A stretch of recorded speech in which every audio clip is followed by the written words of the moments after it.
Hello everyone, welcome to a new update video. It's been a hot minute since we've had one of these, but I wanted to go over a few pretty big changes for the channel coming up soon, and also what games I want to play coming up, and other updates about like the Twitch and stuff as well. So let's just go ahead and hop into the big change. I've had my current YouTube like avatar since I played Superland, the first Superland, way back when I started the channel. It was my second ever LP, and I basically wanted a little YouTube avatar to go on my video thumbnails to kind of set me apart a little bit. The only other game I had played before that was Katana Zero. And yeah, you know, I just knew I wanted something, so I got something quick made by an artist, just got a little something commissioned. It's basically just me with a picture of my cat on my shirt. I didn't expect to be going as long as I am. I didn't expect as many people to be watching as there are, so I think it's kind of time I see if we can move away from that little dumb avatar I got made years ago at this point. So I got a new bit of art commissioned, specifically with like an original character that I had an idea for. Basically, for the references, I used like the Merlin family from Paper Mario, Vivi from FF9, and Ralsei from Deltarune. I like all those characters. I just like Black Mage kind of characters, like the stereotypical Final Fantasy Black Mage. Just like the little void inside of some like robes, basically. I've always liked that, so I knew if I wanted an original character, I would want it to be something like that. So yeah, that's the character I got commissioned. They'll probably be showing up on thumbnails, and I'll probably change my avatar to that, so thumbnails will look a little bit different. My YouTube avatar will look a little bit different, so just to warn people about that. Because yeah, I think it's time to move past my old avatar. It has served me well. It has served me well, but I basically got it back when, you know, no one was watching me. I had no idea where this was going to go, or if I was even going to be doing it in a month's time. And here we are years later, so I think it's time to graduate to something a little bit more unique, basically, than just having a little chibi version of me. So that's happening. I also, to kind of segue into the next thing, I really liked this character, so I got some emotes for them made for my Twitch, which are now on my Twitch channel, which they're going to be debuting tonight when I stream. So shortly after this video goes up, probably. And they're on there. They're also in the Discord as well. And I got these emotes made, and I really liked them, and I was like, I would love to be able to like bring them to YouTube as well, because they're just sitting there. And you can have emotes on YouTube, it just requires YouTube memberships, which is basically like YouTube's Patreon, basically. So I'm going to be adding YouTube memberships. Basically, you'll be able to join as a member of the YouTube, which basically just means you like support me each month. I'm not doing anything super crazy with it yet. No videos or anything like that are ever going to be tied to this or any of that stuff. For now, there's just one tier. It's $3 a month, and you'll get access to like the emojis that I made. You'll be like listed in the video descriptions as a supporter of the channel. You'll get a unique little badge beside your name to show that you're a YouTube member of the channel. Random people are like represented with their avatar on like my channel page and stuff like that.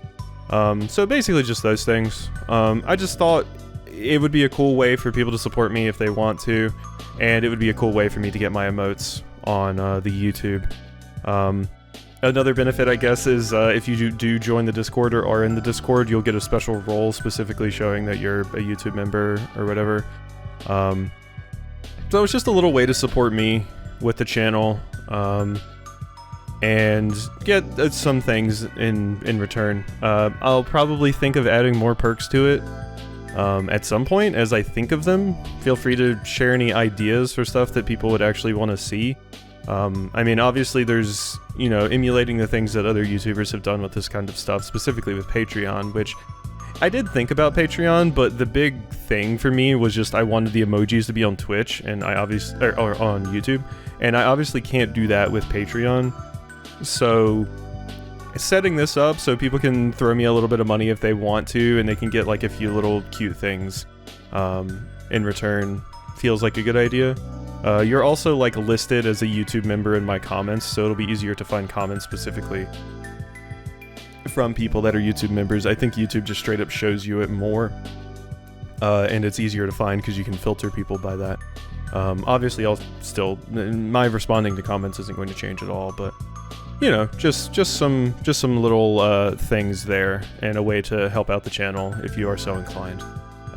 Like I said, I'll probably add some other perks later. Like, there's various ideas. Like, people like Keith Ballard and Matt McMuscles do like viewer-voted videos or Let's Plays or playthroughs where people can nominate things and other people vote on what they want to see, and that'd be something that I'd be interested in doing if this was popular enough. Like, this is very much a new thing for me. I haven't really dabbled in it before, so I have no idea what I'm doing.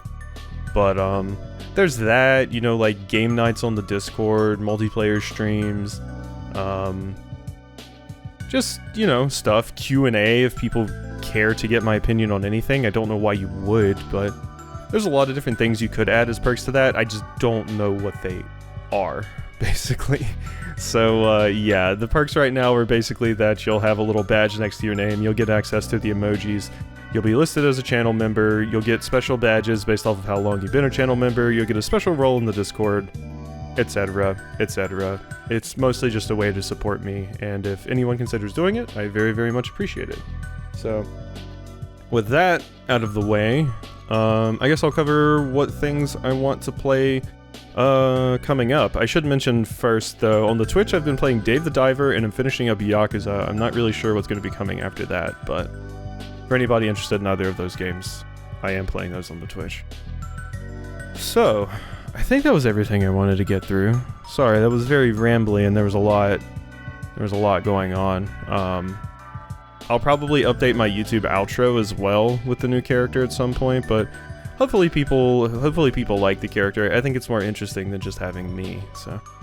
Alright, games that I'm gonna play. Okay, I have 5 that I'm looking at for August. This is specifically just going to be limited to August, and I can't guarantee I'll be able to play all of these because I still have really, really long games like Zelda and Final Fantasy going. So, first, Stray Gods, the role-playing musical. Gods, romance, murder. Musical numbers? Play as Grace in a world where Greek gods live in hiding among us. Change your fate as you draw friends, foes, and lovers into song using your powers of musical persuasion to unravel the mystery of the last muse's death. This kind of reminds me of like Wolf Among Us, specifically like Fables, which seems, the comic seems kind of cool. So I like these sort of like story-rich interactive fiction games, so this seems like it could be pretty cool to play. And it comes out August 10th, so that's one of the things on the list. Next we have Bomb Rush Cyberfunk, which, those unfamiliar, this is basically like a spiritual successor to Jet Set Radio, since Sega apparently doesn't want to touch Jet Set Radio anymore, despite it being a fantastic series. So, it's very like counterculture as a series. It's about, you know, like, skating around and graffitiing and rising up and things like that, and it's just a very cool game, has some very cool music. Hideki Naganuma, the person that did music for the original Jet Set Radio, is coming back to do music for this, but if you play Jet Set Radio, you know what this is about, and it looks very cool, and I'm very excited about it, because Jet Set Radio was one of the first games I ever played on Xbox. Was it Xbox? Wasn't Xbox. I'm stupid. Well, no, I think it was on Xbox. I think it came on Xbox, but it was also on Dreamcast, of course. Or maybe I'm getting them mixed up. I mean, it would make sense if it was on Dreamcast since it's Sega, but whatever. Point is, I've played Jet Set Radio, so that's Jet Set Radio. That'll be a cool one. Blasphemous 2. This is for the Metroidvania fans. I have played Blasphemous 1 on the channel. I never played the DLC. But I am very excited about Blasphemous 2. It looks really, really cool. I had a very, very fun time with Blasphemous 1. I know one of the things a lot of people point out that they don't like about Blasphemous is the platforming. I remember my big complaint being that, like, re-exploring old areas was a pain because of how easy it was to die. So it is actually one of the Metroidvanias where I did not, in fact, 100% the map, because 100%ing the map was very tedious. That was really the only complaint I had about Blasphemous 1. There weren't enough teleport points, and moving around was so abysmally slow that it was kind of a pain. But yeah, we'll see how things go with this one. I'm very, very excited to play it. So yeah, you know what you're in for if you know what Blasphemous is, so look forward to that, the Metroidvania people. Metroidvania is over, but the Metroidvania grind continues, so. Next we have Under the Waves. This is kind of another interactive story game, except this one is underwater. So, Stan, a professional diver in the North Sea, is struggling to overcome a life-changing loss during an extended mission underwater. Stuck in his self-imposed solitude, he starts to experience strange events and will have to make the most significant choice of his life. So yeah, underwater, thalassophobia, me, people know it, especially people that have watched like Subnautica or something. So I was kind of interested in this just because it seems to hint that there's going to be scary things happening underwater, which seems fun to me. So that comes out the 29th. Goodbye Volcano High is another cinematic narrative game. It's about dinosaurs, and it's like a coming of age in high school story. I played the demo of this on my Twitch, and it was really cool. Kind of reminds me of like Night in the Woods, except dinosaurs. Is what it kind of reminds me of. So it seems like it'd be cool. I can't guarantee I'll be able to get to this one, but this one is on the list for anyone interested. Of course, let me know which ones people are most interested in as well. And finally, Sea of Stars. This comes out the 29th of August. So been very, very excited for this game. I did play the demo of it on the Twitch stream. It's a turn-based RPG inspired by the classics, which means inspired by Chrono Trigger, because if you look at this combat that's happening right now, that is Chrono Trigger. So yeah, it looks really, really cool. I had a fantastic time playing the demo. The game looks beautiful, so people have been looking forward to Sea of Stars for quite a bit, and I can see why, because the game looks amazing. So, oh my god, there's a ship. Cool. Alright, so yeah, Sea of Stars, turn-based RPG, etc, etc. So, those are the 5 games I'm looking at for August. There are other games, there's like Chicken Journey and WrestleQuest and all of these things, but these are the 5 that I'm like most interested in. As far as ones that I feel like I'll definitely be playing, I feel like Blasphemous and Sea of Stars are probably a given. And then we'll have to figure out Stray Gods, Bomb Rush, Cyberpunk, Under the Waves, and Goodbye Volcano High. I am also, of course, incredibly interested in Bomb Rush, Cyberpunk. But it really just depends on when Tears of the Kingdom and Pikmin and, you know, the Final Fantasy wrap up. It depends on that, so we'll see how many of them we can get through. So, that's an update video. I guess we're good now. I don't think I explained the process of what getting the channel membership is actually like. So maybe I should do that. Basically, once I enable it, under my video, there will be a little button that says join, and you can click that, and then it'll tell you the tiers and stuff like that. Like I said, we'll see how it goes. And maybe more tiers will be added at some point that will get things. Maybe people will eventually be able to nominate games that they want to see me play, if they want to make themselves suffer by making me play one of their favorite childhood games or something like that. We'll see. We'll see how it goes. This is new for me and everything, so. I was originally intending the rebrand to kind of be like my 10K special, but I was like, you know what? The sooner I do it, probably, the better, because people can get used to it, so. Yeah. Thanks for listening to this long update video.